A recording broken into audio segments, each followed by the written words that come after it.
know nobody asked, we delivered. Welcome back to the podcast, everyone. My name is Nestani. I am Jaxler. I'm DECosmic. And I'm Coley. And today on the podcast, you know him well. We have said this man's name on this podcast more times than Cole has spoken on it. Welcome in to Blood Thunder. Whoa, So I figured out the royalties would be like a cent every time we said your name. So here's a 20. Oh my God. Oh, shit. Now we're minus 20 on the podcast. We're in debt. Hey, I didn't play. That is overrated right now. Help us out, Klarna. What can we do? Subscribe today. Please. Oh my God.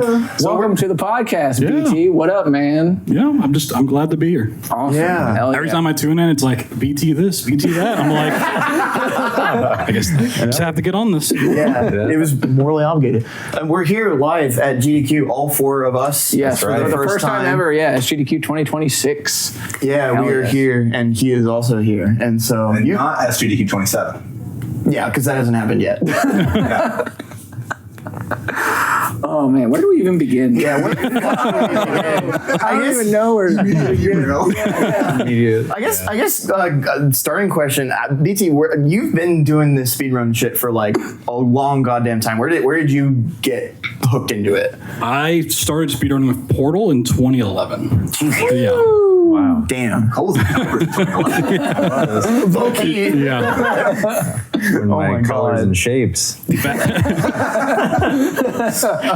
Geometry, shit. So you started with Portal 2011. Like, how did you learn about what speedrunning was, or get? So I grew up playing console games, just Nintendo everything. Yeah. And growing up, it's like you only have so many games. So it's like, I'm just going to keep playing these with different challenges, 3 Arts and Zelda, whatever. Yeah. And it's like just looking at more challenges to do online. I'm like, surely people have done the same thing. And people in the Ocarina of Time community might remember the Uber challenge, which is like this really ridiculously hard challenge run to do. Vaguely familiar. It's like the stupidest rule set you could ever imagine. You have to wear iron boots the entire time, and Jesus Christ. do all these crazy tricks. So I was looking into it, and I found a Zelda 80% that was an hour and a half at the time. Yeah. which is crazy to think about. Oh yeah. And Definitely. from recommended videos, it's like, here's a Portal Done Pro segmented run by Demonstrate. And I was like, this looks fucking awesome. I'm gonna do this. Oh, yeah. Hell yeah. Did you end up? How long did you end up sticking with Portal? I did Portal for a good 6 months to a year. I held the glitchless record before it got changed and was a second off. Shoosh.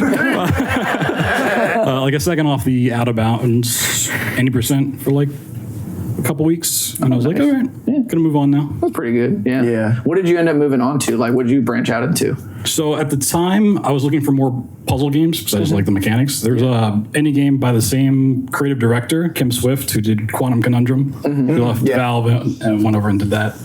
And at the same time, I was trying to get my friend into speedrunning. I was like, just pick any game, I'll learn it with you. It's I want to learn BioShock. Oh, here we go. And I was like, I don't really know anything about it, but it's not my kind of game, but sure, I'll pick it up with you. We learned the first 3 levels up to Arcadia, did some races. And I was like, you know what, I'm going to stick with this. And then they just naturally didn't continue. Yep. They just weren't committed enough. And then I just started running BioShock, and then It snowballed from there. yeah, pretty much. And that was your first GDQ run, right? Was BioShock 1? BioShock and Quantum Conundrum. Oh, you did double? I didn't Yeah. even know that you did a double at the first Yep. one. Yeah, HGDQ 2014. So what was GD obviously we're in person here, right? But what was in person GDQs like that far back? Oh, it was. PTSD, the shell shock phase. War. Well, in his case, would it be BTSD? The door's right there. Yeah. Listeners, kill that guy. My bad. So imagine this podcast set up right now, but in the stream room. Right? Wow. Yeah, The phone camera. that's the quality they were working with, right? Yeah. Dang. Wow. Audio stuff was just volunteers until Power Up Audio came in 2016. Yeah. Here's how to do it professionally, and you have a big mixer and all that stuff, and the cameras have upgraded tremendously. They went through so many different mic setups back in the day. I can only imagine. Yeah.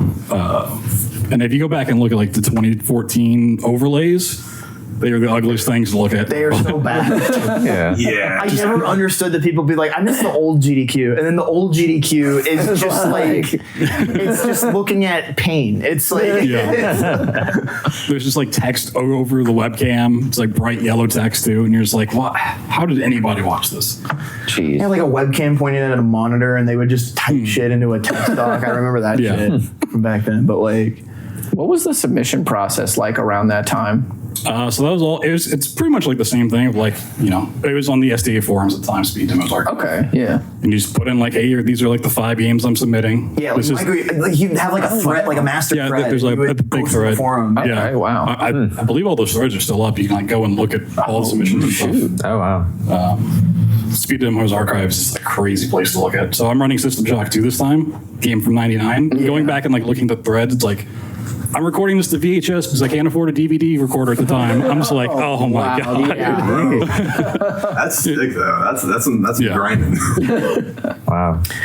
There's also sometimes just for some games you'll just find like nuggets in there from people like, yo, we should route this, and then the class, you know, like your friend is just like, yeah, I'm good. Yeah. Just kind of fall away from it, but it's just like you'll find like a nugget of like, oh, we can just click through shit, can't we? That's what happened with Chibi Robos. Like someone's like, yeah, no, I figured out you can get underneath the stair, and it's like, well, now we can click through any flat plane of geometry in the game, like however many Breaks years it later. wide open. Yeah, but it's just like it's a time capsule. Yeah. Like, and so it's like I've gone back and look, I'm just like, this is cool, but also I'm really glad I, in some ways, wasn't around, because if like people online have been talking, and I'm sure you've noticed this too, of like the GDQ kind of standing on their business about like, you know, things like sticking up for LGBTQ people as well as just like the minority communities they're supporting. Why is GDQ filled with snowflakes? Yeah. These fucking pussies. But it's just like, how have you seen that progress? Like, not even just in areas like that, but just kind of like the atmosphere of what GDQ has become shift. I mean, it's just like the whole speedrunning scene shift, because like SDA was like the place to be. If you did anything, that's the community. It's where a lot of segmented runs are. Speaking of like nuggets to go back and watch, like when I started running games, every FPS game was segmented. Yeah. And you're watching through, and it's like, I want to just do like RTA stuff. And it's like, I have to adapt because I can't do these frame perfect tricks. So Bioshock was that same way. Fear 1. When I watched it, I was like, this feels like he's cheating. And then I'd like scroll through like so much stuff to like, oh, it's a segmented run. No, that makes sense. Yeah. But then like the whole cultural shift over to like SRL at the time, and then leaderboards came along. Yeah.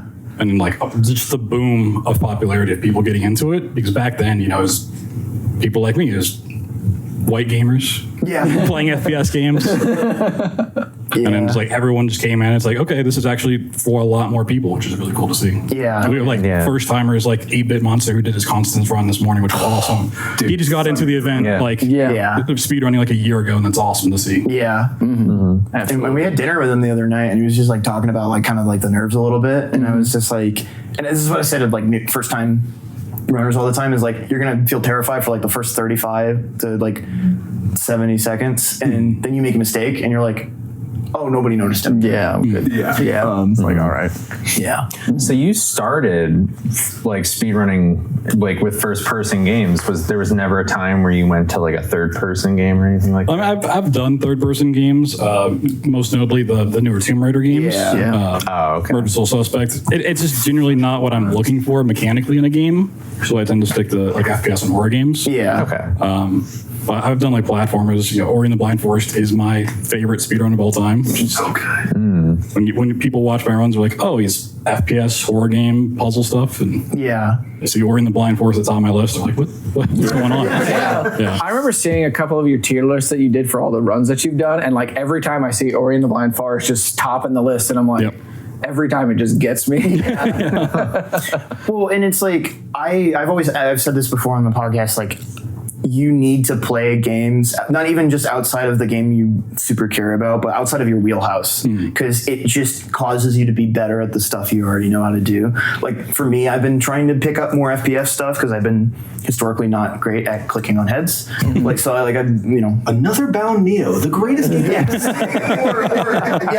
hate both of the FPS games I run so hard. When is the BloodThunder Frog Monster arc, dude? I've been begging. Please do not play that game. It's good Metroid Prime. It's like, what do you want for Metroid Prime is good. The Rage Mate doesn't work as well with Metroid Prime because that's actually a pretty solid game. It's just a good What's game. the other first person? Another Bound Neo. So it's Oh, the that one where is you what look- that. The floor for the whole. Yeah, it's Oh, that's the actual Metroid Prime ripoff. it's like a Yeah, I remember you showing me that. Oh, yeah, it's like yeah, a yeah. Japanese like freeware doujin game from like 2007 that is just bootleg one person made an indie Metroid Prime, and it has the diagonal like you But it move has forward the and best left. soundtrack of all time. Oh, it's I forgot. Okay, unbelievable. I know what game you're talking about because if you Google that game, your run is like there immediately. Like you don't even. Because I'm type the in only one, speedrun. like one of the only people that put gameplay footage Yeah, that's like of the a game. rare game for whatever reason. I know, and it's funny you mentioned the soundtrack. I learned about it because there was like a viral. I don't know if it was Blue Sky at that point yet, or it was probably still Twitter. It was just like this game soundtrack never needed to go this hard, and I was like, what the fuck is this? And it was just the Another Bound Neo like end credits song. Hell yeah. But I feel. No, you're good. No, you're Like, fine. I don't know why we're talking about Another Bound Neo. At SGDQ 2006. It's over. You are like probably, at least of active runners right now, or like very active runners, I would say you're probably the most tenured GDQ runner right now. I think you're like on how many runs have you done for this event right now? So currently 29, System Shock 2 will be 30, and Mouse PI Friars 31. Ooh, okay. So barring those runs, like what are your top 5? Like if somebody said to you like, oh, I want to check out your stuff, what are like the 5 GDQ runs you would recommend to them to check out from you? I don't remember the Runs. Ooh, BloodThunder tier list. the last BioShock run I did. You know, it's the infamous one, most viewed clip on the GDQ channel. Oh, yeah, that with one. the cutscene edit. Sprawl. Oh, I do want to ask a question about that too. Had you let production know about that? So I did it the first time in like 2016. I did an edit then, and I told production staff then, I was like, hey, I have this edit, just so you're aware. And then I went and did the run, and I see like text freaking out in the background. I was like, did you not tell him? He's like, no. So after that, I did it with Doom. Actually, Doom 2016. I did a very small edit in there. So a lot of people forget about that one, and nobody said anything to me. So I was like, all right, cool. If I keep doing this, I'm just not going to tell them because it's funny. Yeah. Okay, fair enough. And then that time around, I just didn't tell them either. Okay, fair enough. I told my couch, I was like, I have something planned, but like in practice runs, when I got there, I would just stop. I'm like, I'm not showing you this. Yeah. Oh, shoot. Okay, fair The enough. raw Yeah. reaction. Hell yeah. So continue on. Yeah. Sprawl was a really special one. Just mechanically, that's like the most I've really put into it. Oh yeah. We also had the dev. Yeah, one of the too. 2 devs that worked on it, like the main dev, which Hell was yeah. sick. Amnesia the Bunker from last time, because that was a run I was like really pushing. Yeah, Yeah. like submitted for a long generations. I remember when Brian, like you were like, when are you taking Amnesia the Bunker to like somebody on Games Committee? And they were just like, you're just suffering from success, dude. My steak too juicy. My lobster, it's too buttery. All right, so 4 and 5. What do we got? Probably Trepang 2 as well. The only problem was that it came off a backup like the last day, so I didn't have like enough time at the event to really prep it the way I wanted to. Yeah. I think I was also coming down with sickness on that final day, so it's like that didn't help mentally. Rough. But just showing that off was really cool. And then a 5th one. What would I even choose? There's a lot of them. There's approximately 25 others. You could pick from. I got to pitch Tomb Raider 2013. That run was really. Yeah, I'd probably put that one up there just for the couch commentary between Muffin and Tomato Anus. That was so good. Yeah. So I guess in your own words, like how would you describe the style of showcase that you aim for most often? I mean, for the most part, because I do such glitch heavy stuff that I know a lot of people dislike. It's trying to showcase how cool that stuff is and make it like accessible. Like, Yeah. a lot of it can be mechanically difficult to do, but it's like the explanation's like pretty simple when you just boil it down. So it's like, I'm going to show you this really broken thing and try to hold your hand all the way through it. Yeah. Oh, yeah, makes sense. Yeah. And if there's enough time, I'll touch on story beats or, couch and donations. They can just start their own meme like the Tomb Raider run. And you just roll with that.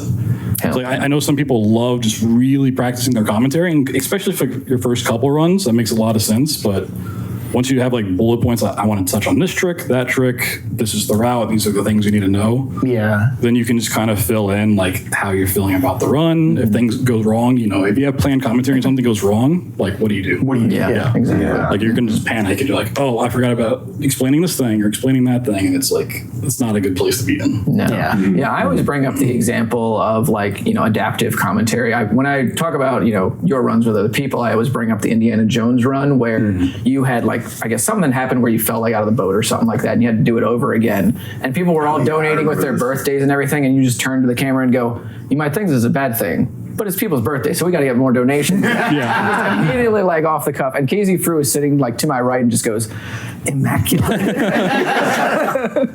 So when would you say that I remember the first time I met you too, I asked you like after that BioShock run if you were nervous, and you looked me dead in the eye and went, no.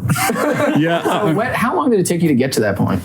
I mean, I'm not nervous for the run. I just have like general anxiety anytime there's like a time thing in a day. Okay, yeah. Like That's real as fuck. like it's like I have to be ready at like 2 a.m. It's like, okay, I'm just like focusing on that the entire day. Like, do I have time to eat? Do I have time to do this, do that?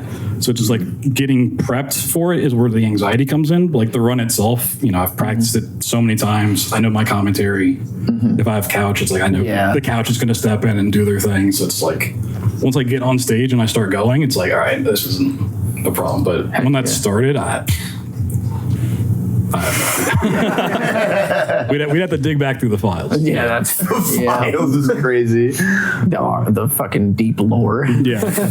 I mean, I go back and watch those early runs, and like I can tell like I'm shaking doing the runs and stuff, like the early BioShock stuff. Yeah. Of just like early public speaking when like there's like the couch is literally right behind you. Right. Yeah. And it's just like and especially because a lot of the benefit we have nowadays is so many like online events where you can actually like get the reps in practice. Obviously, being in person on a stage is a different thing entirely. Yeah. But like I'm sure like back then like there wasn't anything other than like GDQ. There were a lot of smaller ones, like Shots Fired popped up, which is a great way for FPS runners to do it. Yeah. There's a couple small ones that like popped up over like certain weekends. It's like it helps, but it just got to a point pretty early on after like I started doing GDQs of those would pop up every week. Yeah, it's like I can't keep committing to doing like BioShock every other week when I like want to move on to other games as well. It's like I can only have so many games marathon prepped at a given time. Yeah, so. yeah. What are like? What's the game that like you? I guess I probably know the answer to this, but for those at home, like what's the one or two games that if somebody asked you to just run it on a dime in a marathon, what are you picking? Ooh, that is a great question. Because a lot of the ones you might think like BioShock, it's evolved so much since I stopped running it. Yeah. I have to take my recent bias out of things. Trepang 2 would probably be one to go for. Just because I love going back to that game quite a bit. Amnesia the Bunker, because I just put in so much time with that. Yeah. Sunk cost fallacy. Really any of the fictional titles. Penumbra, Amnesia, Soma. Hell yeah. Very cool. Those are all really... which one of the frictional games is it that like you just like drop into a dev room? Or is that Penumbra? I don't know what you're talking about. Dang. Bro, I thought it was like one of the prop clips and you just like drop into a dev room or something. The only dev room I've ever messed with was in Doom Eternal. Oh, okay. Interesting. So I don't know what the fuck I'm talking about. Yeah.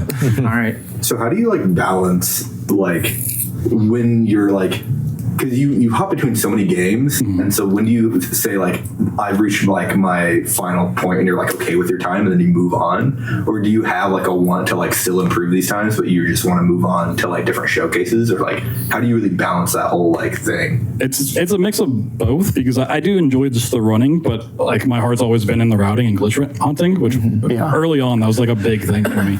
So like taking segmented runs into single segment kind of stuff and just routing new games on my own, it's like this like finding a trick that works is like such a higher dopamine rush than any PB I've ever gotten.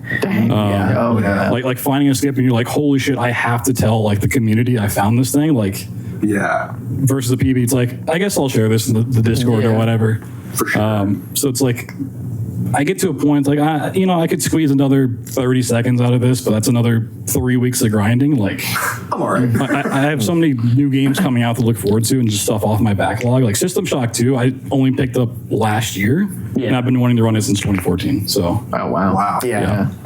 What's the one trick that you're most proud of finding? Or top 5, shit.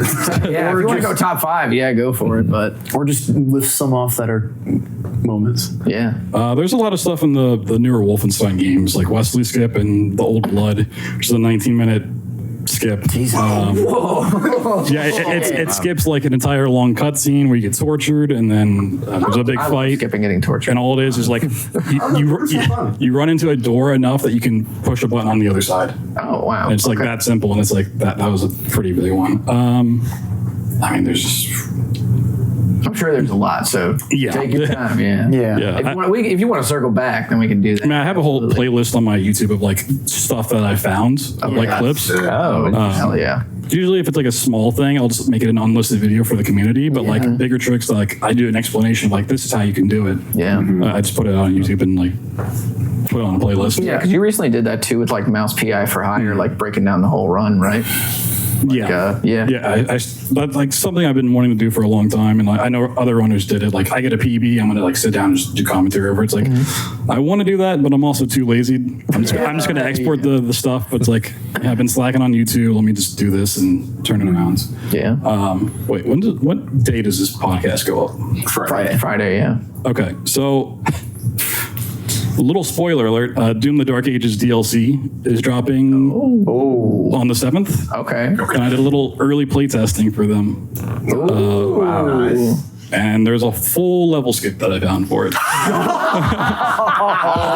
That I may have forgotten to mention.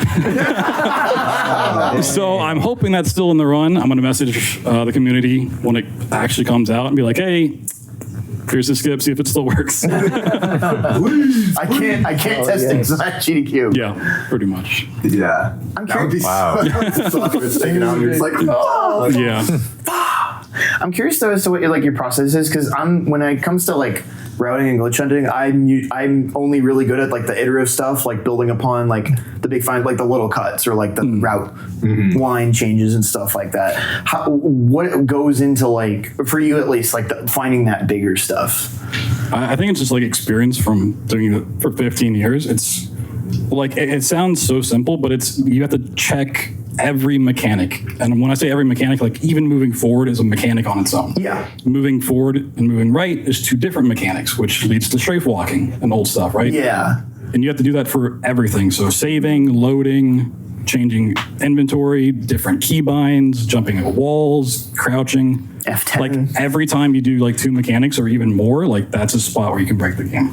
Okay. Which is like the more advanced games get, they have like sliding and jumping and triple jumps and all this bullshit. It's like there's no way QA can check this with 1 million players. Yeah. Like, And with that's why. And with the way they cut QA sounds anyway, it's There's just so many, like an infinite possibility of mechanic overlap that like that's why you see people do like mantle warps and like all this crazy stuff. Who would have thought on a single frame when you mantle and Doom the Dark Ages that you could open your menu and teleport? Like, yeah, it's just something you got to check. Yeah.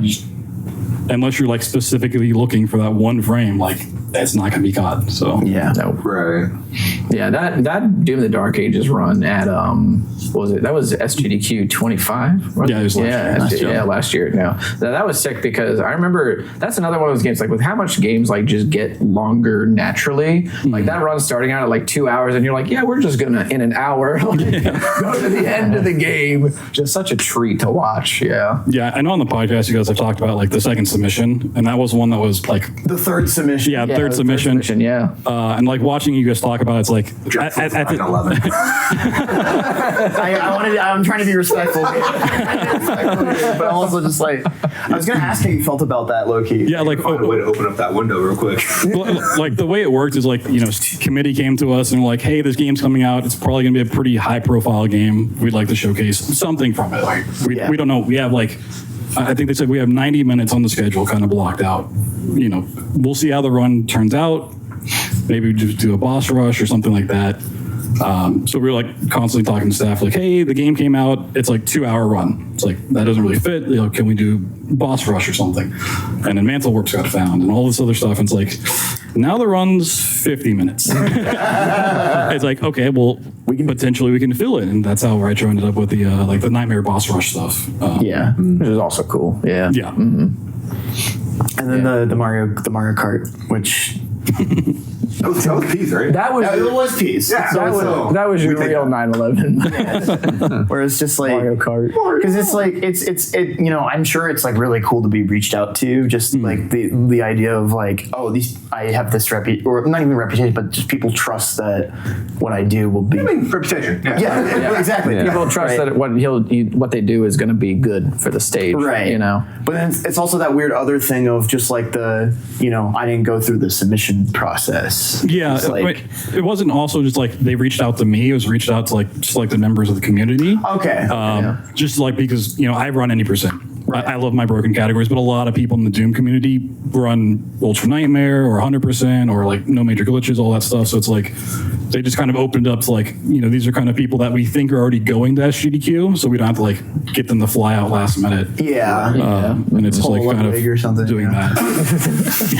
He said pull a lot of wigs. Yeah, I'm fast 50. I mean, shit. Fast 53. Oh my god. So I think in that process, I can't speak to the Mario Kart stuff, but they were looking more for like an incentive, because I know with Elden Ring, when the DLC came out, like they did the last minute, like we're just going to do like a couple bosses from the DLC, not like a true category. So it's like I think they were probably looking for something more along those lines, and then we just broke the game that fast that it's like, all right, let's put it in. We'll slide it in. Oh my god. How do you feel? Obviously, like you do a lot of second submission stuff. What's your perspective on it with regards to like the marathon, or like maybe some of the like, I don't want to say ethical qualms a bit. Because I have ethical qualms, but just like the Testing on humans and speedrunning games. but just like the things like the incentive structures it creates, or just think like the emergent There's the arms race, really. Yeah.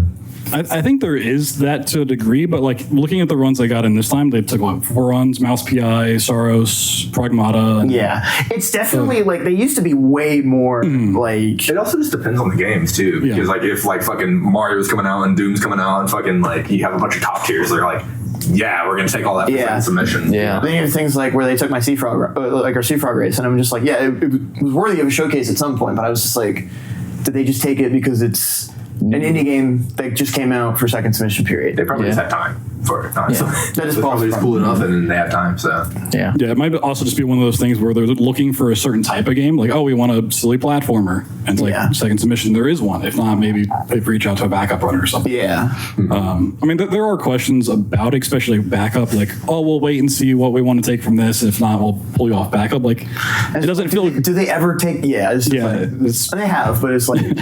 It's not a fun place to be in, for sure, when you're like waiting for a backup, like at the event, like, is it going to get in? Is it?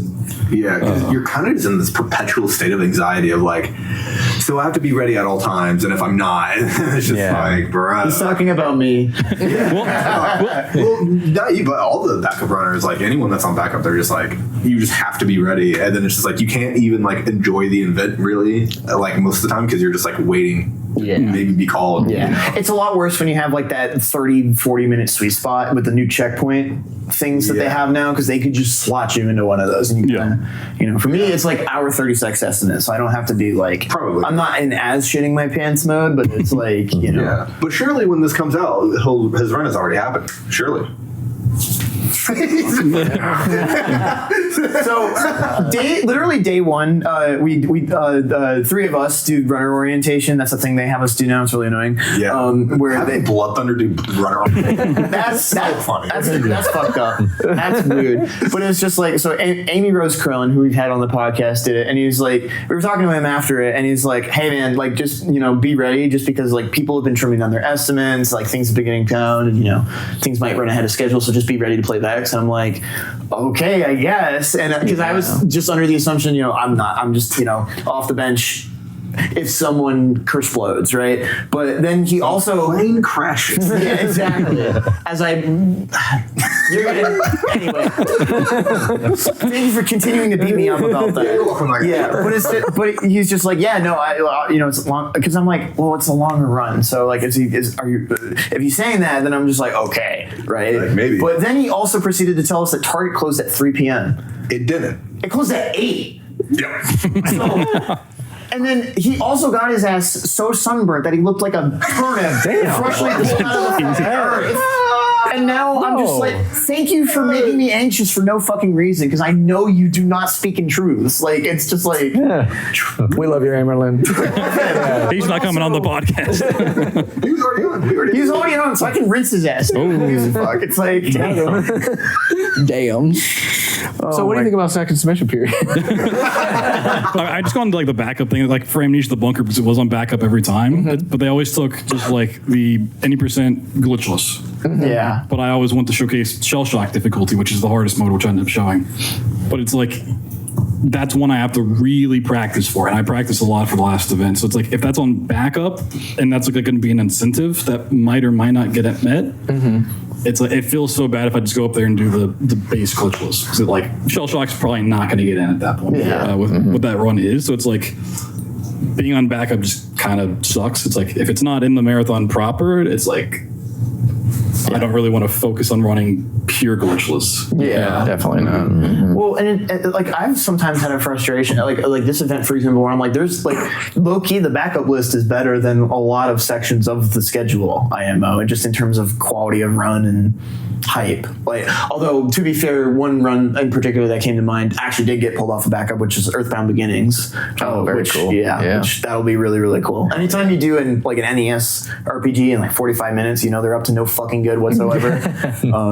But it's just like, because it's also like, especially with second submission period, because like, we see this with like Souls-like games where it's just like, there are certain genres that are really popular right now. So devs are making games in that style. So it leads to those things getting like more overcrowded and oversaturated.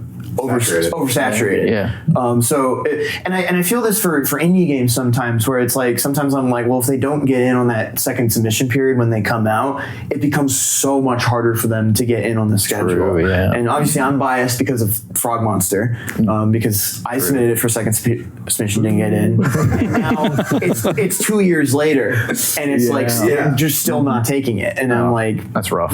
So it's like, just to say it, like, that's just my experience. I can't imagine how it is for other runners who are just perpetual. There are some people who have just my friend Perk has been like this for a while. Perpetual backup purgatory. Where it's just their backup for like 4 straight events in a row, and they just never get pulled. So it is interesting with the indie game stuff though, because I never thought about that, because it is like you have like either the second submission, or like if it happens to come out before like the main submissions open up, like you have this like pocket of time to ride the hype, and then where's it going?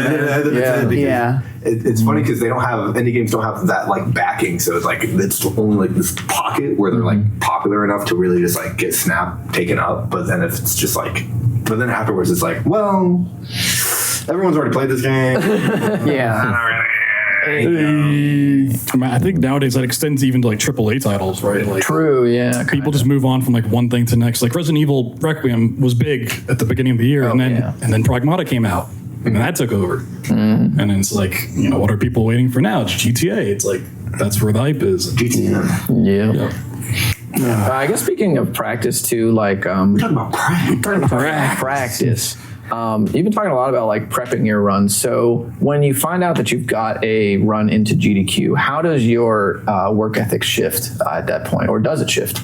I mean, those are games I'm already kind of running, unless it's like Soma, like I keep submitting that doesn't get in. One day. Like System Shock 2 is something I ran within the last year, so it's still pretty warm, even though I haven't touched it in 6 months in submissions. It's like it's quick enough where I can pick it up and like derust it and be at PB pace within like a week. Yeah. So it's also a problem when you see in just GDQ culture in general of people that get in, they just grind their game from when it gets announced to the event. Then they burn out. And then they hate the run. They do the run, and they're like, all right, I'm going to move on. All right. So everyone that's like, I want to go follow this guy and watch him do whatever he just ran. They get home, they click on the stream, and he's doing something entirely different. You're like, Me. yeah. I mean, I play old games, not new games.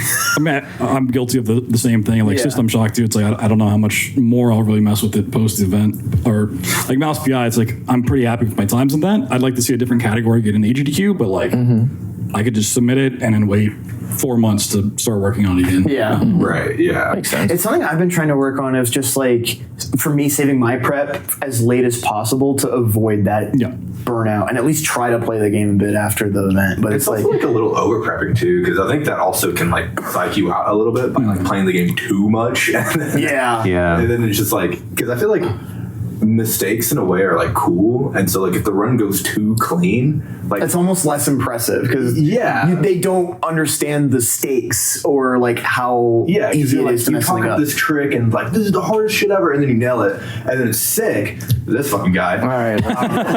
And then he just hits chapter 9 first try. I was going to say he had one of the greatest runs of the event so far. But it's just like. But you did also have moments where it was like some of the skewer clips that didn't go the way you want, and it contextualized it. Right? Absolutely. And that adds depth to the run. I always say that I hope everybody gets a speed game like DMC5 is to me, where like people are like, "What are you going to be doing after GDQ?" I'm like, "DMC5." What are you talking about? And it also reminds me of a really interesting quote that I heard from Sam Riegel, who is from like the College Humor Dropout. Like he runs that shit. Yeah. And he was talking about like in D&D, like to him, like Nat 1s are way more interesting than Nat 20s because the failure provides a more interesting story. Right. And I think that can be true of like, like my Miska Tiny Tail backup run. That was a Nat 1. But yeah, kind of, because I just the tech issues. Fire though. But, and then no one talked to me about the Soul Reaver run that I did that I felt like I knocked out of the fucking park because people don't remember how well you played. They remember how you made them feel. And people, and that's why I also say there is no such thing as a meritocracy in the speedrunning community because it's not about how good you are at the thing. It's about how good you are at presenting the thing. So it's like different skills. It's different metric of like meritocracies, basically. Yeah. So do you ever even have like any kind of expectation going into a run, or do you kind of just try not to really think about like, and like obviously you have those bullet points of things you want to mention, but in terms of like actually like performing on the stage, do you just feel like you don't really think about it that much and just whatever? In terms of like performance, or like doing the run itself, like PBs sort of thing, like the pace, or not actually like running the game, just like like presenting the game. Yeah, like the visualization you have in your head versus what actually happens. Yeah, because I feel like for me, I find it very easy to think about like, oh man, it'd be so cool if I got this trick, and everybody's like, yeah, or like the inverse where it's like, oh man, I could see myself really fucking up this trick, and then I'm like freaking out because I might not make estimate or anything like that. There's like parts I'm like, this could be a problem, like trick wise, like this could mess up. As far as like the positive, like no, I just go into it.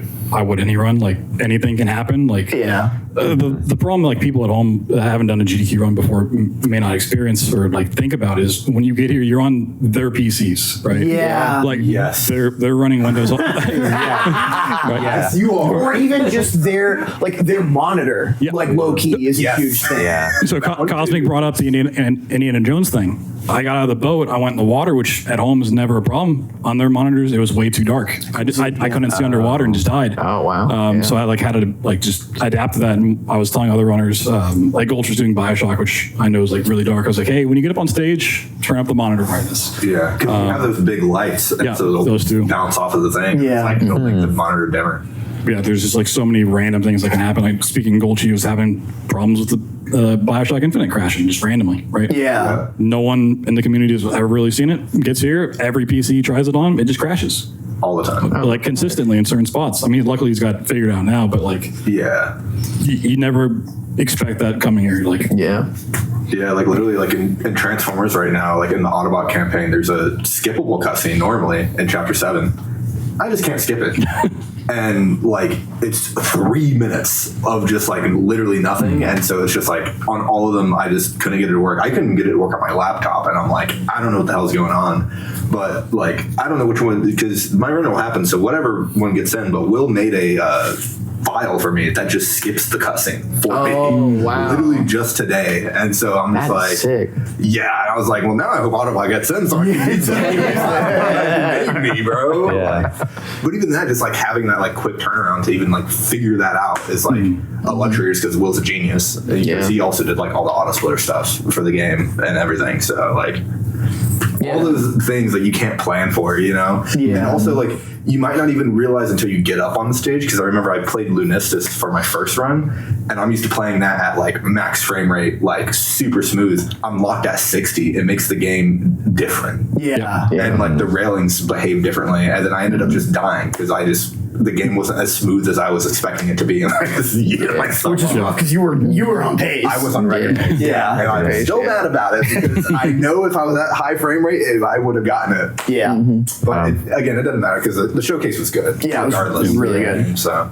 and it was so much worse back in the day. Like the systems they have now, where everyone has their own instance, so nice because everyone like installed different software. It's like they leave RiverTuner just capping the frames, and like you boot up your game. It's like, why is this 30 FPS? Like it's because someone just forgot to turn off their software. It's like all these different games installing different drivers and versions. It's like it just created such a mess. And that's kind of the cool thing that they've started changing the way they do their like installs and tech setup. I remember you were like, earlier this week we're like, why the fuck do they do it like this? But it's like, I think it's to avoid some of that. Cool. I was like, this is crazy that they do it like this. Yeah. Like, it wasn't why the fuck. I know why they're doing it. Yeah. But it's more like, how are they doing it? That was my thing. I was just like, how? There's so many different PCs with all these different instances, and then also on top of that you have the instances per runner too, and I'm like, dude, I just want to see the server and like the fucking like how the fuck does it work. I just want to look at it. I'm a fucking nerd, so I just want to see how it goes. But it's sick though. Like, well, between that and also just the innovation of like, I don't think I can overstate how much the split stage setup has just transformed the event.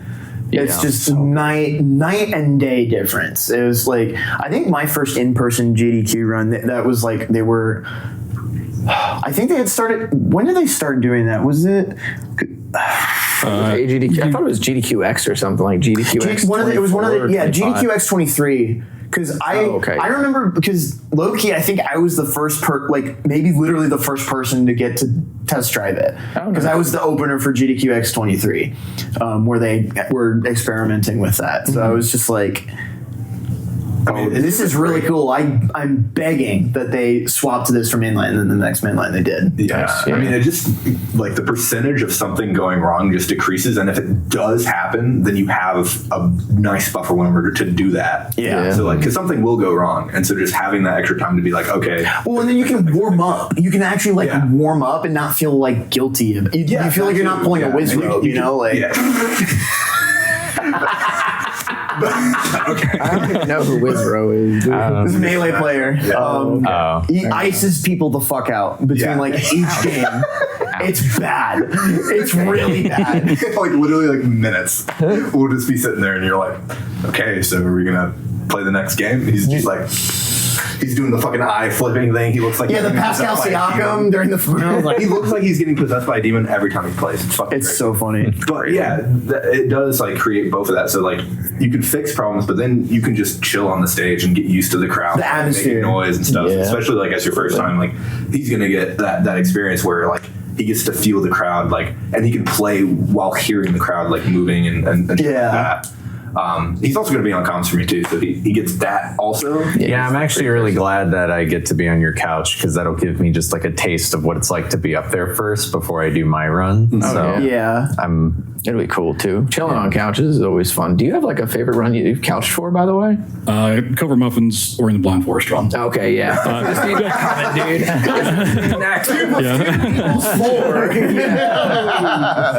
It's just because like he's the one that got me into it, and he has like thousands and thousands of hours put into that, and seemed like finally get the moment to be up on stage and do it. Even though the seed was completely cursed, Yeah, just like watching that was like really special to me. that's awesome. Especially as like someone who's like kind of new to the Ori community, and there's a lot of Ori members at the event to be like asked to be on the couch for was pretty special. Yeah. Yeah. And what do you look to bring to like couches, generally speaking, unless like the runner has something they want you to do? It's always up to the runner's discretion. Okay. I always go into it I like, agree. Yeah. it's like, do you want me to just do like story beats? I can like interject and be like, all right, this is what happens in the story. Do you want me to explain tricks for you? Or are there parts where like you need to focus and you want someone to do commentary or something like that and just take over? But it's a lot of it. What I look to do if they don't give any directions is like if something bad happens. Oh, like okay. I want to be helping jump in and like ease it, make it like, oh, he's resetting, but this is a really hard trick. Like when Maxie had his Fear 2 run and I was stuck there for 10 minutes, it's like, if I can make that like not escalate, like that's what I'm looking to pull out. Or Tomato Anus had like I think a problem during the Fallout anthology like a decade ago at this point. It just like kind of making it light of the situation. Yeah. Because like you said, it's what people take away from the run. It's like they don't care how you played. It's like the commentary. So it's like if you mess up, advice I always give to new runners, if you mess up, unless it's like a big death where it's unavoidable to talk about, just don't even mention it. Because they won't notice. Yeah, they won't notice. Yeah. There's like, yeah, he's just playing. Yeah. Or like make it into like a funny bit, like literally 8-bit bit. 8-bit was playing this morning on concerts. He literally just fucking muted off the screen, and then he was like, "Yeah, you didn't see that." Yeah. And it's like you can make it more interesting, even if you do fuck up, you know. Yeah, because it's really easy for runners to like have that pressure of like this is my first run or like a run I'm really excited about, and something goes wrong and their spirits just tank, and they like.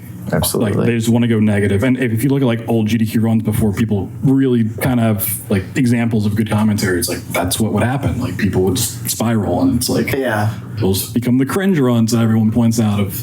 It's like the thing with self-esteem of like, you know, it like the weird paradox of like if you think you're unattractive, it makes you more unattractive because it affects the way that you behave or the energy that you put out, right? Definitely. Or if you like keep doing the self-deprecating thing, then it's like At some point, people it's start not- to agree with you. Yeah, at some point, it's not ironic anymore. Yeah. Yeah. You tell people how to like treat you in that sense, or it's like you know. So it applies to commentary in the same way. Yeah. Absolutely. Yeah. I think just like being adaptable is like really like the main thing too. Like whenever you're doing any run, it's just like, because something will go wrong, and it's just like knowing what to do when that happens, because like there can be like punishing tricks where like you may lose like a minute or 30 seconds every time you're doing this, and it's just like if you don't have a plan on what to talk about, what to say when that's happening, then that can like make you spiral. And I think that's indicative of just not practicing enough and not practicing comms enough specifically. I feel like a lot of people maybe practice the game a lot but don't practice it while calming it enough. And then it's just like, because that creates this awkward thing where it's just like, because that's why I like to calm so much beforehand, just so like, I know exactly where to come back in. And it also like if someone like interrupts you or like the host butts in and then they have to read a donation or incentive or whatever, which is obviously good. That's why we're here. But recovering from that and being like, okay, this is what happened, and you know exactly where to land and adapt your commentary to that. And I think just having more optionality. Yeah, because sometimes it's also just like you talked about like the donations thing. Like it's like it's your run, but sometimes it's also not about you. Yeah, to some extent. Instead of coming up that's about to hit and like push it, you know. Yeah. Or especially if you're the finale runner, that is completely different. Yeah. Oh yeah, it is no longer about you, even though it's a big like deal. It's also just like you have a job. You are a vessel for money. That's an extremely depressing way to look at it. Oh, it's good because it's the money for charity. Yeah. Do you want to become a vessel for money? GDQ trying to make me one, I guess. Have you ever closed any? No. Yeah. The only runs I've had on the final day were Fang 2 because it was a backup. They got in last minute, and now Mouse PIs. Yeah. Okay. Yeah. Very cool. Have you opened? No. I've had a couple on the first day, but I've never. What are you doing, bro?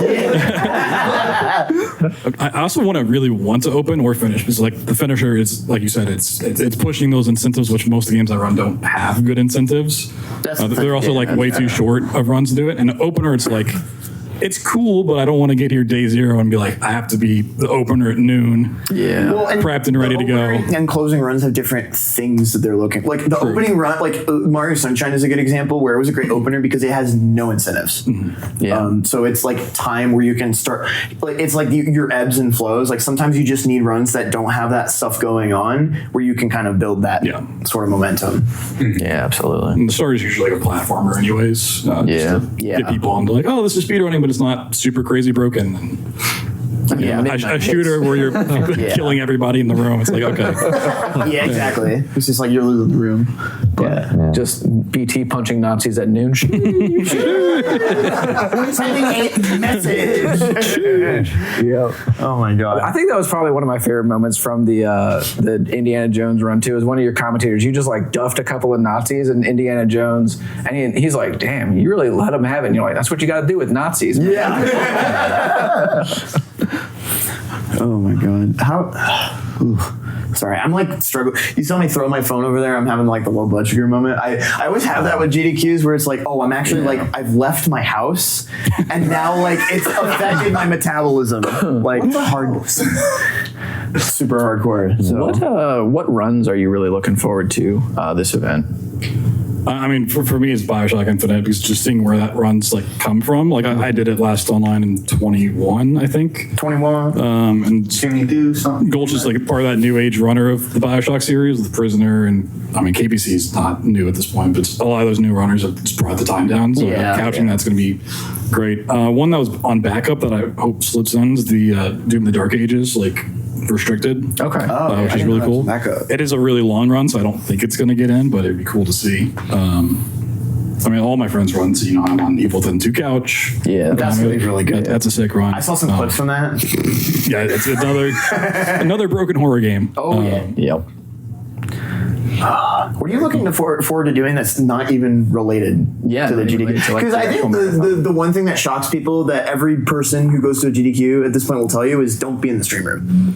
Like just go hang around the practice room or go do other stuff with people. What are you looking forward to do that isn't related? My plans outside of that, besides just hanging out with friends, is go to the gym in the morning and then try to play fighting games. Yeah, hell yeah. Hell yeah. It's like if I don't have a run to worry about, it's like that or get food. Mm-hmm. Right? You participated in that Street Fighter 6 thing. You want to talk a little bit about that too? Yeah, it was the new Challengers tournament. They do it every couple of months. I think this is the third time they've done it. They just invite like, hey, there's some content creators at different skill levels. So I was part of the beginner tier, never having played it before. Mm-hmm. And there's 4 tiers. So there's like platinum and diamond tier, and then master, and then like high master, and all in different teams, coached by like pro players. So I was on Team Nephew. That was an amazing jury player. I was actually like planning to play 2XKO for the first time because I saw Thresh come out. I was like, he looks sick. I want to get into that. Yeah, Thresh is cool. I downloaded it, started playing, and then like the next day I got an email like, hey, do you want to be in the Street Fighter thing? I was like, absolutely. Yeah, like that cut into my GDQ prep time because I got that email and I realized I was an alternative. So someone dropped out, unfortunately. Mm-hmm. Damn. And I took their spot. But I found out essentially a week and a half after everyone else did. And coming in as the beginner tier, it's like, well, these other beginners have had a week and a half notice. I don't know how much they've played or picked characters, that kind of stuff, or their backgrounds. So I got to play catch up. Yeah. And I had a 9-day turnaround before the tournament to fight these other beginners. And I clocked in 90 hours. So That's pretty good. Yeah. 90 days. Yeah.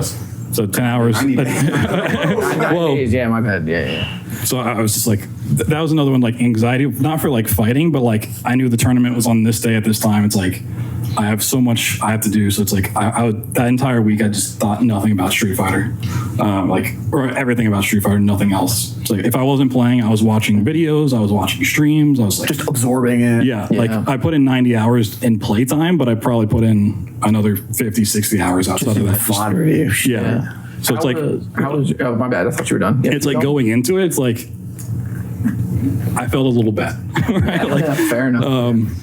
But I did what I was gonna do, even if like I'd gotten in at the same time as them. Like that's just my nature. To go that crazy. Go ape shit. Yeah. Yeah, I would have gotten like I would have passed up our second seed. Essentially, is what would have happened if I had that kind of stuff. But like, all won. Like, yep. Yeah, it was sick. There's a trip to CEO on the line, but then I found out like the day of, there's also a cash prize on the line. So I was like, time to really lock it. Time to lock the fuck in. Yeah. Yeah. Oh my god. Like some other speedrunners I know. Yeah, but there's also like a Green Suey. you did it again.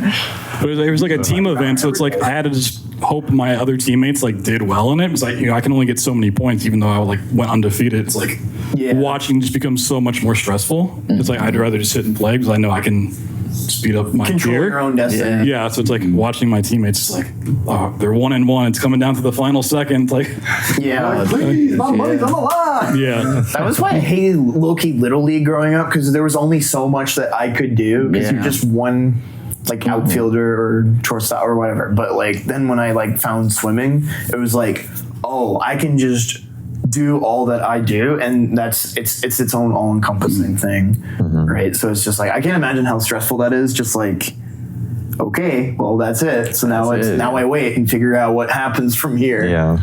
yeah. I mean, it's like because I played a lot of FPS games, like multiplayer stuff. Call of Duty, Apex Legends, all this. And it's like I'd either play with friends who just didn't want to be that competitive, and it makes sense. Yeah. Or you play with randoms, and it's like that's just a horrible experience, right? The devil. So it's like the Bible. switching over to fighting games where it's like it's just on me. I can play as much as I want. I can play at the level I want, either with friends or in ranked. And it's like trying to get like speedrunners into fighting games is near impossible. Like nobody wants to pick it up.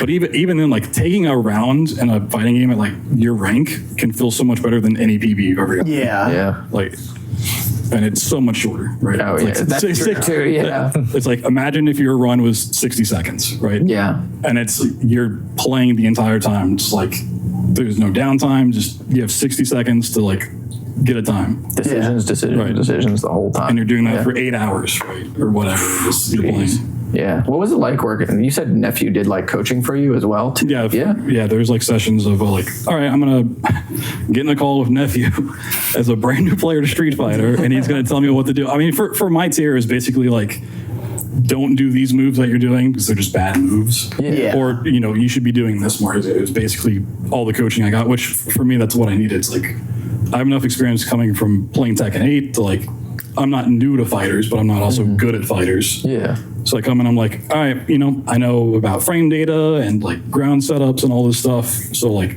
these are the moves that I found that are good.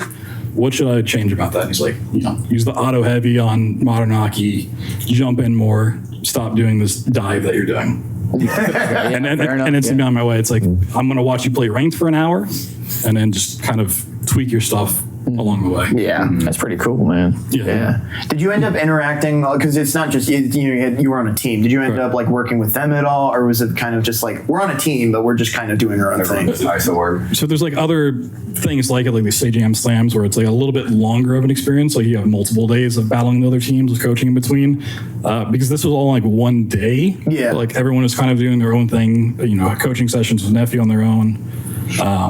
But it's like they're content creators, so like they're kind of just doing their own streams. Like all right, so Brawl Pro was our highest tier. It's like he just plays Tekken and Street Fighter all day. So it's like, he's not going to take out time to be like, oh, I'm gonna coach this guy who's just brand new to the game, which makes sense.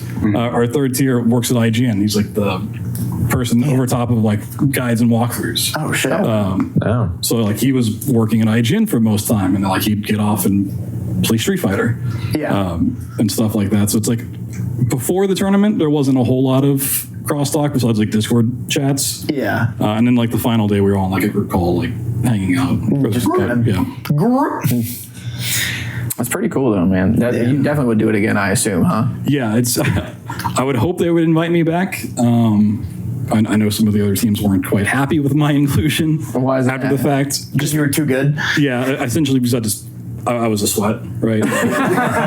Wow. He played too well. Yeah, it's like He's too good. Please leave him. I've never understood the concept of this guy's a sweat. Like what a try. Like that's you're trying to win. It's a tournament, bro. Yeah, I am sweating.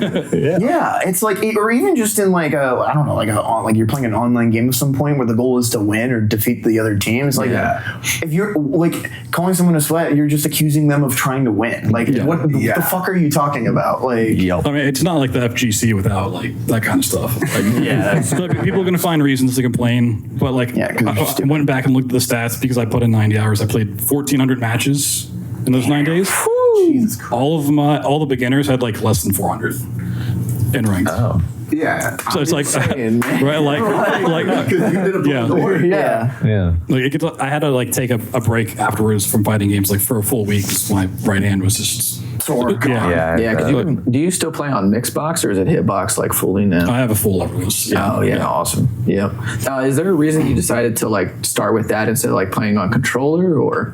So like when I got into the Tekken 2 years ago, it's like, well, I didn't have like, I don't ever really play games on controller or have like a dedicated thing for it. So I was like, well, I'll just try it on a keyboard, right? Yeah. So it's like, use WSD for like the left side movement stuff and then like find something else on the side. And then it's like, well, this is kind of working, but it's not great. You're getting all these extra keys. It's all crammed together. So it's like, well, there's controllers that are basically just like a keyboard, but strips out a lot of other things. So it's like I just picked one of those up. It worked good, and I was like, well, I want a slightly better one because a little bit more room, a little bit more buttons, and stuck with that. So it's awesome, man. Yeah, it's cool. I remember there was like one, guys. I remember the GDQ basically where you were like, should I get into Tekken 8? We were literally in the arcade, and I was like, that looks kind of cool. I was like, let's walk over there. You're like, all right, cool. I was like, I'm just gonna pick Yoshimitsu, and I don't remember who you picked, but I was like, all right, yep. And he waxed you for probably an hour straight, as he does. No, it wasn't an hour straight. Oh, we played a few matches, but it was like the hyperdrive was like, I don't know, the sticks there are just like so worn out that it was like, we don't play the stick either. But it was like after playing that, you were like, I think I should get Tekken 8. Yeah, it's kind of fun. Yeah, it's pretty sick, man. I played 2XK with Cosmic, and he just rinsed me. It's really hard to be bad at fighting games because it's just so demoralized. This is always how I would like when I would go to like Smash and Rebels locals and like try to like sequester them from that space in the speedrunning. I was like, when you go into a match, it's like. It's a 50, like you either win or you either lose. But like with speedrunning, it's like you either PB or you don't PB. Well, or like any time. Shut the fuck up! I'm trying to do a metaphor here. It's like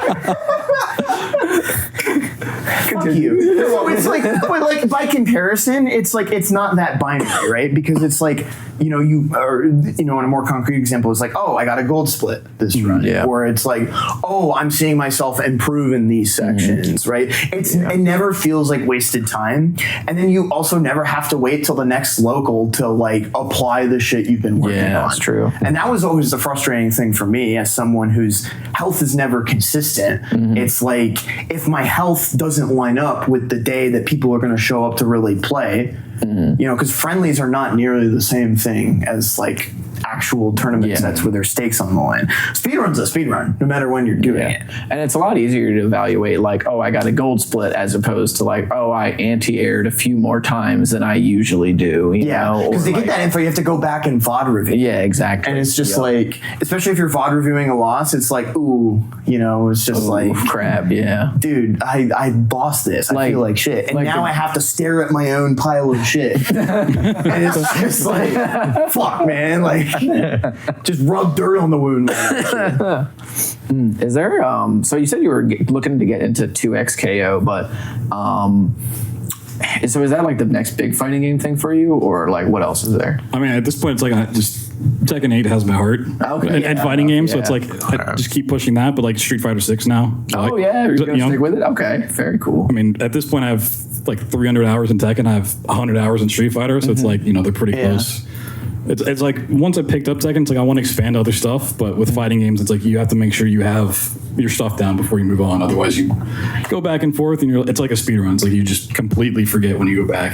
Absolutely. I have another, like, this is kind of like an adjacent question where it's like I've noticed, especially for speedrunners from your generation, is like they'll do like speedrunning stuff and then kind of transition into. I think he's calling gold. Yeah, sorry. Eat shit about it. But well, no, it's just like even with speedrunners, like even like that haven't been doing it a lot. Like they'll speedrun for a bit and then kind of transition into more like community oriented roles, like oh, I'm gonna start trying hosting out or volunteering more or, you know, organizing events. And like I feel like you're kind of one of the rare people who just like, no, I'm just gonna keep doing I'm just gonna keep being good at video games and focusing on that. What would you attribute that to? Is it just like you're not interested in some of these other aspects of maybe where people find themselves in the speedrunning community, or like you just didn't, maybe that's just not where you feel like you tried it and it's like, this isn't for me? I think it's a bit of both of just being lazy of like that's so valid though. Because I can control my own speedruns and like my timing with it and stuff, but like once I have to start putting a hosting thing together, or like I have to, or like other people, you're like, all right, are they going to show up on time? Are they going to be practiced? Like, is there going to be drama? I mean, I think you guys mentioned once on the podcast, like I took a big extended break from just communities in general, like kind of after COVID, because I was on like so many different mod teams. Like every time a game would come out, most notably with Doom Eternal, when that came out, it's just, there's endless hours of discussion that go nowhere, explaining like what is a glitch, what isn't a glitch, what this category should be. There's votes for the community and people just bickering, and it's like, and then I got on like the Wolfenstein team to take over that board, and like at that point I was just like, I'm so sick and tired of like just sitting in Discord just bickering with other people all day. Running the fucking game. That is like, I just want to leave all this behind. I just want to do runs. Like if that's on a leaderboard that people like agree with, like sure, I'll submit it. If not, like I'm just gonna keep running on my own. And like I've slowly like come back around to being more integrated in the community, not taking on mod roles, and participating in some of those discussions with like newer games like Mouse PI for hire and stuff. But and it's interesting too, because some runners, all they've ever known is SRC. But like you come from an era where it's like that wasn't, you know, like and you're like, it was, you were saying like segmented was like the norm. Right, and now all people know is like rules and leaderboards, single segment, and you have to do it this way, or else it's not, maybe not as legitimate, but it's just like you're not, like people aren't gonna care. It's not standardized. People just, it's like, and you see that with even before then with other games where it's like, oh, if you don't play like this category or do this game or this way, it's like no one's gonna really pay attention to what you do. Right. So I can kind of almost, I see the connection, right? Because like you don't have the same understanding of what that might mean because it didn't exist yet. So. Yeah, like a lot of the runs that I started off with, like the big ones of like BioShock, right? It's like when leaderboards were coming around, it's like my runs was already established. Like this is something that's been around for years before, you know, we had to make rules for it or like figure out timings or difficulties, or, you know, if people want to do a glitchless run, what does that mean? It's like, you just kind of have to. What happens a lot with glitchless, especially in the FPS scene, is like people will ask for it And every mod's is like, Christ, oh my, sorry. Define a rule set that makes some sort of sense, do a run with it, and then submit it, and we'll make it a category. And those people just never do a run. That is always what fucking happened. This happened with Pseudo Regalia, where it's just like, this text too broken, dev, please patch it. And then the dev like actually listened to that feedback, unfortunately, and messed with it to a degree. They didn't patch it fully, but it was just like, and then of all of those people complaining about my hands hurt, or this needs to be more accessible, they never play the fucking game. They taught, it's like the meme of like, oh, we're standing in circles talking about getting food, and then no one ever actually fucking eats anything. It's the same shit. Different asshole. It's like, sorry, I got emotional. It's the blood sugar. It's the. You're good. Yeah. So keep going. Yeah. Do you have more, or? I mean, it's just like really just that in a nutshell. Just like even Mouse PI, because it's just a super broken game. People are like, oh, is there glitchless or 100% category? And like, well, if you want to run 100%, you have to do all of the baseball card mini games. Like you have to do 18 of these to get the secret gun. They're like, I don't want to do that in this lap. So it's like, okay. It's like, that's why I got so sick of like new games, because of the bickering of just like, not even just over what is and isn't a glitch, or it's like, what do or do we not value? Yeah. And I'm just like, I always do the meme of shit we like %, which is what like a bunch of communities just like. There's one for I think Super Mario RPG that's just called most of the stuff. Because it's not true hundo, but it's like true hundo is just like, you can't really define that, so it's just like most of the stuff. Most of the stuff, yeah. Every community, I feel like, deals with it. So yeah, true. I feel like you have avoided it to an extent, just because like. Well, no. Frights is Frights is one thing. Yeah, there's been a lot of stuff in Frights. I mean, it's just recent, like the hedge gate clip stuff. Like, I mean, there's already a history with that trick where people are like, had their opinions about it. Yeah, they've had their opinions about it, and now that there was like a new iteration of the trick, that it's like, oh, I can actually like, it's suddenly I can do this, or like, when at the end of the day, because I feel like a lot of times when people argue about rules and stuff like that, it's just like, quit trying to always logically have an answer, because most of the time it's illogical. You guys just want to have fun. It comes from a place of emotion. That's just we like percentage. Just say that. Like that's all. Be like, well, because of this and this and this and this, and like you're just lying about the stuff you're saying. Yeah. But it's always nice when it's over, because then it's like, all right, well, at least we have something staked into the ground, and I can actually just do shit again. But I think that's why like I like coming into like older communities, because it's just like the run's there and I can just learn it. That was like the one thing I wanted to ask you is like, I have this thing where I struggle to engage with like doing a run until after it's settled. How do you manage the thing of like, the game is still in a volatile and unstable state to, the run you're doing in this moment could be completely obsolete tomorrow. How do you handle that? We're completely opposite in that. Like when a game's settled, that's when I find it like boring. Yeah. Really? Because I like being able to like find those optimizations, those strats, and like a brand new game like that's ever evolving. Like if someone finds like a small trick, it's like, okay, I can go and test that everywhere, see if I can find something. Yeah.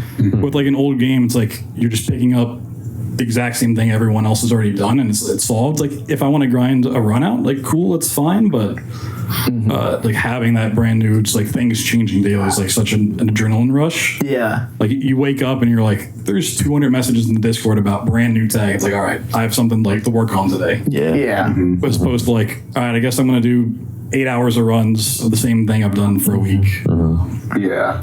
Have you ever found something and then you're like, oh boy, and then you go to the Discord and see that somebody else has already found it? I mean, that's happened a couple times with Indiana Jones. I found a trick with the water thing in particular, where we went out of bounds, and then Matt found like the exact same thing. But when I was finding that, I had a dev in my chat, and like in the next patch, they patched my version of that trick, but because Matt was like in the Discord, his still works, so it stayed in the route. Wow. So it's like, I'm glad someone else found like the same thing. But yeah, there are like certain tricks, like I find something like, this is kind of cool, and then like 2 days later, like it skipped entirely, like damn. Or it's just like, sometimes it's like with where you are in a given position, it like you get this like ideal, or not even idealized, but like this idea of like oh, this is what this is going to feel like or what this is going to be, and then just kind of changes on a whim, or like, oh, I was doing this really cool strat and now it's slow. Yeah. We don't do that part of the game anymore. Have you ever? Sorry. No. Yeah. Have you ever gone back to like an older game and like found like shit to like break that game further, or has that not really been a thing that you've encountered? Not like break it wide open, but even like System Shock 2 has been around since '99. Like The war, like you're supposed to down patch it because it's a little bit faster. You know, we're talking about like a 12-minute run being like 10 seconds faster. Yeah. Down patch. So like on new patches, like, all right, I realize we can do a little bit of optimizations with like disruptor rounds. I got fixed on the news patch. So you can use that to do some things. Like sometimes like being the new person on the block, you're like, kind of look at like, why do you route it this way? And that happens a lot with like games I've been a part of for a long time. Someone will come and be like, hey, why do you guys like go left here when you go right and like save 5 seconds? Like, that's just the way we've always done it, right? And that's like kind of the curse of just like watching a tutorial or watching a record and trying to follow it instead of just like initially just routing it on your own and trying to find stuff. Because when you're just like, this is the fastest route, there's nothing else to think about, and I copy it, it's like, you know, you just lost on all potential of like finding something new. Yeah, true. It also happens like I could go on an entire rant about like any percent and like please categories that like cut out stuff, especially like no intro categories if it has gameplay, because when you remove any amount of gameplay, you remove any chance of like finding a skip for that stuff. True. Yeah. So it's like if it's purely like a cutscene, you know, skip it by all means. But the second you like start modding out sections of the game, you just remove any chance of like finding tech for that. And like it may not be fun like in Resident Evil 9 to go through the orphanage every time. Yeah, that's what I was thinking too. Yeah. But it's like you've completely eliminated the chance of ever finding a skip for that. Yeah, that's true.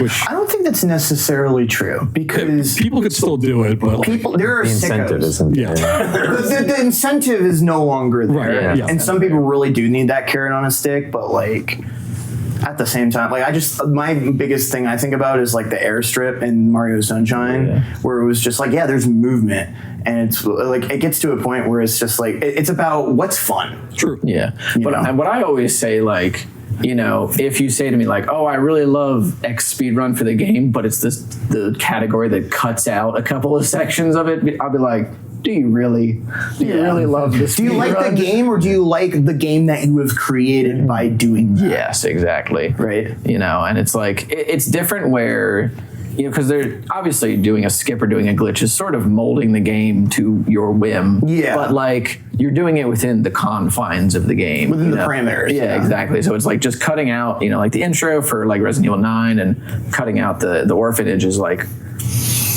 come on, man. But like, fortunately, Pragmata just has an intro skip just built in. Yeah. It's pretty sick. But then also on the other side of the same coin, it's just like, don't do something that isn't going to make you happy. It's true. Yeah. True. Right. So it's like, and people always get hung. Like, for as much as SRC has done, like speedrun.com has done to make things better, it's like, you know, and it's gotten better over the years. It's just like, if you don't need a speedrun.com leaderboard or category or category extension or whatever the fuck it is to legitimize your run, just fucking do it.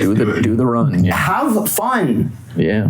Speedrunners need more reminders that they need to start having fun with their shit. I do have one question too. So like you said you specifically wanted to show off like the glitchless stuff for Bunker, because you did like Shell Shock glitchless, right? Yeah. Yeah. So what made that game stand out as like one that you didn't want to show in its like most broken state? So any percent is a minute and a half. And half of that is literally waking up and half of Oh, I knew the answer to the question. I know the answer to it too, but I wanted for posterity. Yeah. But waking up is half of that time, so it's 45 seconds of gameplay, right? Which is never getting in on its own, so it has to be like a bonus incentive. Yeah. Which it was. But even like glitchless, if you're not on the hardest difficulties, like 12 minutes. Because Shell Shock adds so many more mechanics to it, it basically becomes just like a randomizer. That's awesome. Which for someone who likes routing and breaking stuff on the fly, like that's a huge part of like what I like in a run, which is why I like Ori and the Blind Forest randomizer, because it has really cool movement with bashing, one of the coolest mechanics in video game history. Yeah. And you can just go into it, play for 45 minutes, have a lot of fun, and like, learn 3 new things about the games. Like I know you have a lot of takes about randomizers. One randomizer hater. I will always respect the knowledge that it takes to do randomizers. Just don't expect me to show up for the stream. Yeah, I mean that's true for a lot because Ori and the Blind Forest, even at like Cobra Muffins levels, like, it doesn't get the attention that it should, in my opinion. Yeah. But like when you start thinking about it, like there's so much stuff like I went through and like learning the stuff, and people in the community would come and be like, hey, yeah, you can do this like pixel jump and stuff every stream. Like they teach me something new. And then like watching Muffin, like I can learn just so much, just endlessly. Yeah. Yeah. And it's like with a standard any percent or a random category or whatever it may be, even 100%, like you're not going to see any of that tech. True. Right? Yeah. Like you have to find so much more and know so much about the game for that to actually work at a high level.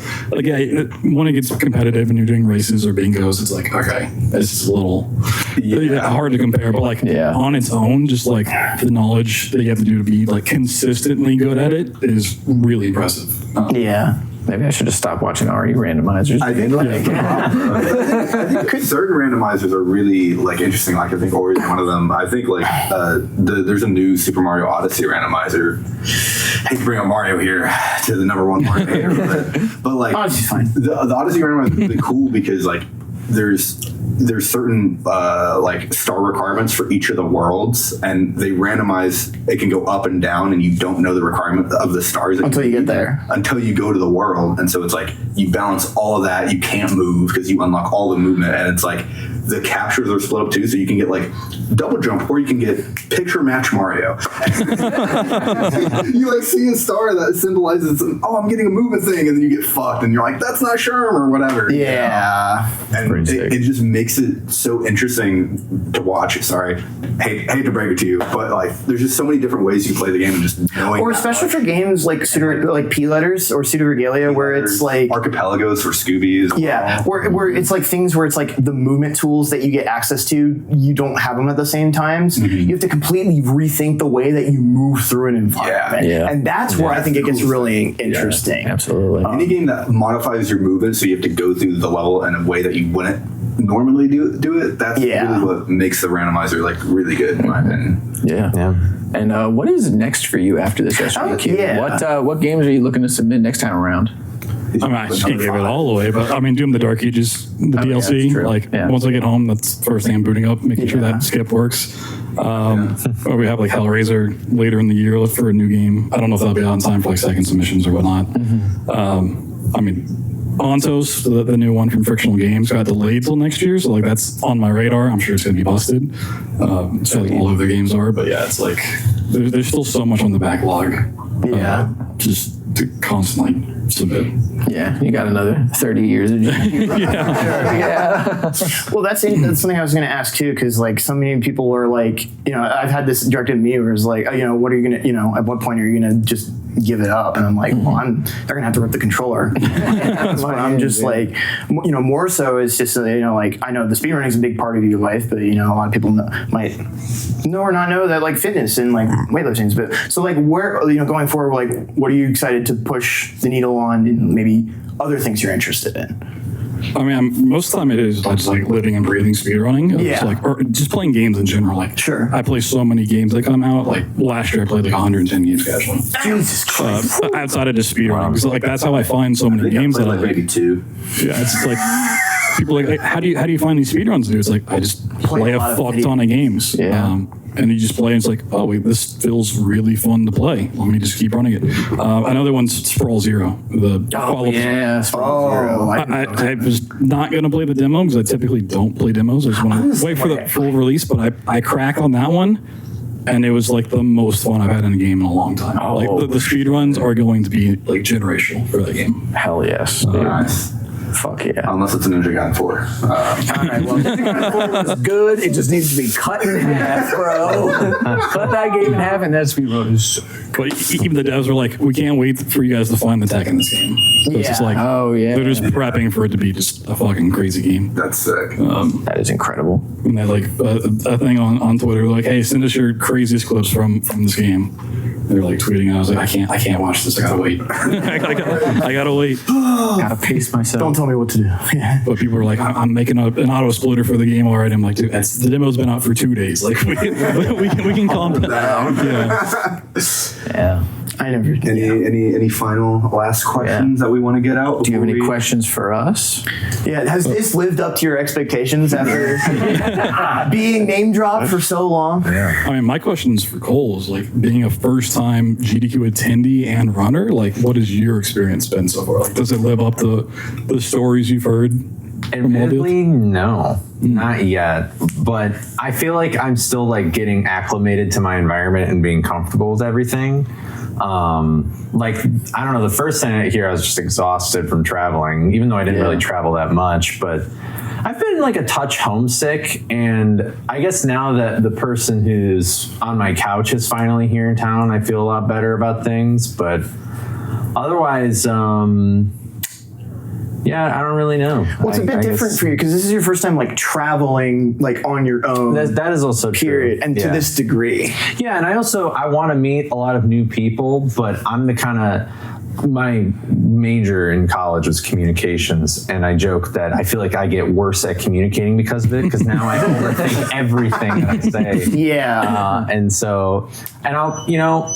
gamers aren't exactly the best people to practice talking to or talk to. Which on one hand is beneficial, but on the other hand, it's like, I don't know. But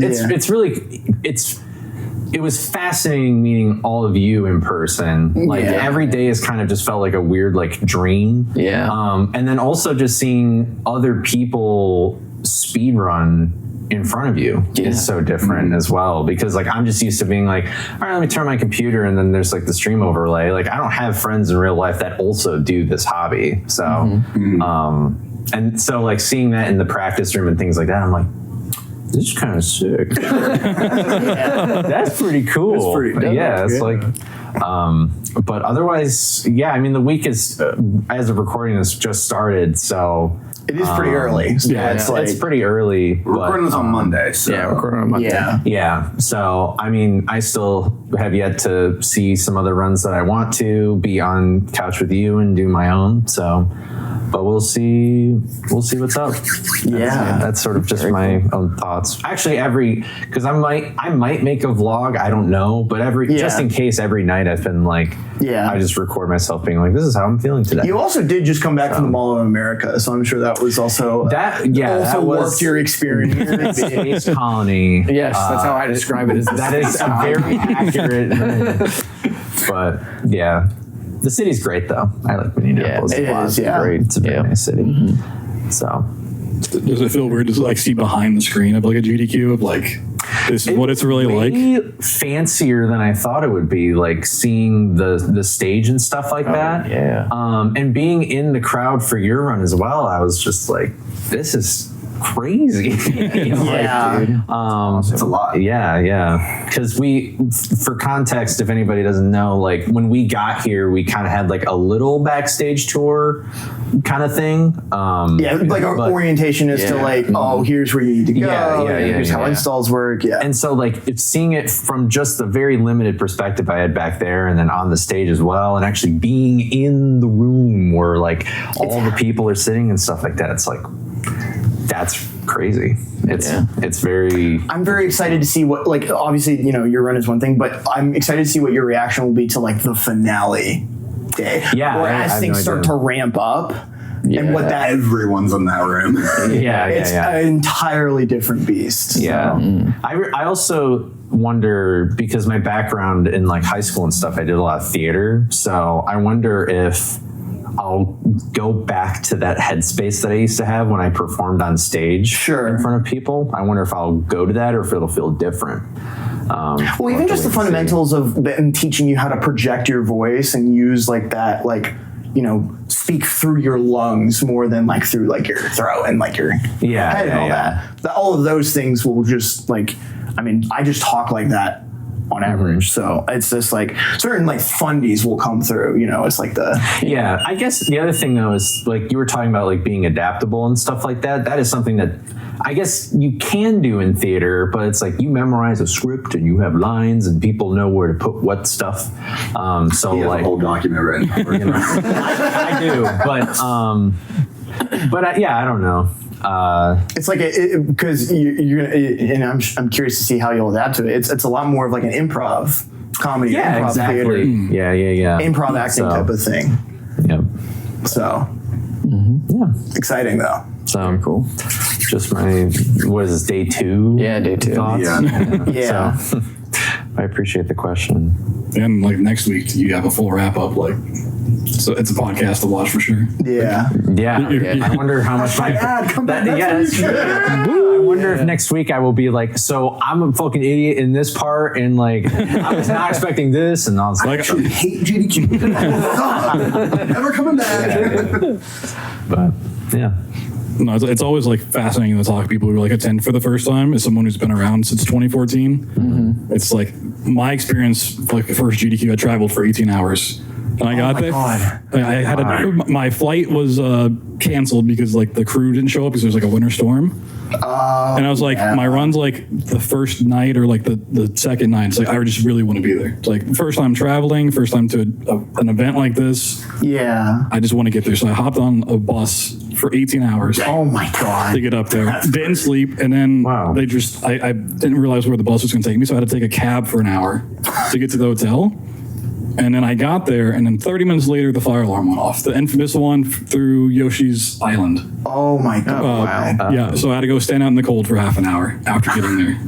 Like, that was my initial impressions at Welcome to GDQ. the NBA moment. Yeah. Yeah, I would have been, if that happened to me, I'd have been like, fuck this, dude. Like, this is ass. I mean, last GDQ we did have the fire alarm pulled. Yeah. Once at the beginning and once during finale. So that was awesome. In the cold as well. Yeah. Yep. Well, even for me, I didn't have my jacket on me, so I was fucked. Because like, you're not allowed to go up the elevator during a fucking fire alarm to get your jacket. No, just stand outside in the cold, dumbass. bro. Like Yeah. you're built Why don't they character. do that in the summer? Well, Yeah, surely the burning don't building do it in will the summer, warm you up but- anyway. Don't do it at I all. mean, just don't. If you're gonna do it, at least in summer it's hot, so like it's fine. Yeah. So any final things or BloodThunder. Yeah. Thanks for the $20. You know? Exactly. Thanks for you. sponsoring the podcast. Yeah, and where can people find you? Twitch.tv/BloodThunder or on YouTube or on GDQ. Yeah, That's right. Really everywhere. He's like, you literally cannot run away from him. He will find you. I was talking to Spike Vegeta, and he's like, one of the most common things you can see on GDQ is you load it up and BloodThunder's out of bounds. I was like, it's like he's not wrong. Got to get that frame It's somewhere. just in the DNA of the event at this point. And once so. this airs, we still have more GDQ stuff later. So your run. Cole's run is tomorrow, and so is BloodThunder. Yeah. Both of them are tomorrow morning, Saturday.